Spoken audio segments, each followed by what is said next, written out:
I'm so sick and tired of the defeatism that I keep hearing from Democrats. Look, you know where defeatism leads to. It leads to the overturning of Roe v. Wade. And let's be very clear, McConnell stole at least one of those seats. Our policies are the ones you want for the future. Our policies are where women have reproductive freedom. Our policies are for civil rights and gay rights, not contracting all of those rights that were built up and which Republicans now threaten.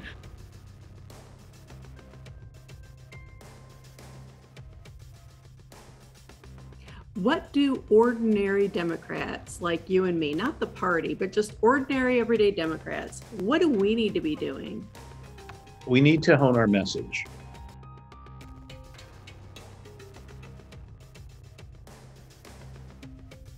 In the absence of war or some huge overriding issue, people vote their pocketbooks.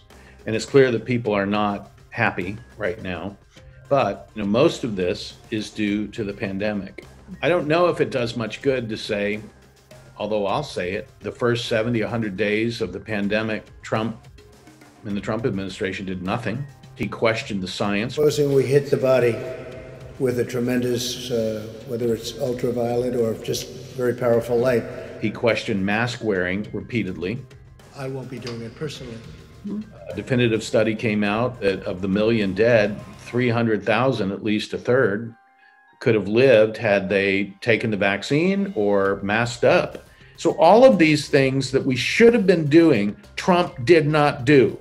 I don't know what percentage of those bad decisions ended up in the economy we have now, but I'd say a lot of them. Mm-hmm. But we can't solve everything overnight. But again, our policies are the ones you want for the future. Well, Republicans are going to say, oh, look, under Biden, you're paying this much for gas, this much for food. And it's very hard when people are doing that to get the message through of who the real culprit is. Mm-hmm. So what's our response? What should our message be? We should be calling out the real culprit. And yes. Then how do we get people to face forward? How do we get people to see that Democrats are the only ones who are going to solve this problem? I hate to say this, that we have going for us is how extreme the Republican Party has become. We have a very scary anti-democratic Republican Party now, Mary. And you can see this, it's right in front of our face. We have an anti-democratic party. We have a party that is thrown out 50 years of women's reproductive rights. That is a scary thing. Inflation will come down, we know that. Gas prices will come down, we know that.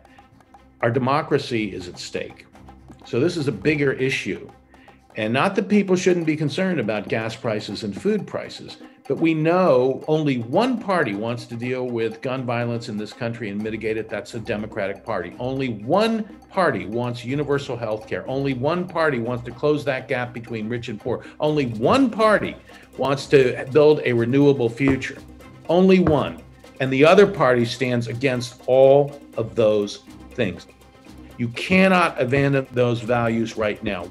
Progress is precious, but it is not guaranteed. If we turn this country over to a radical party like Republicans, there may not be a democracy left for us.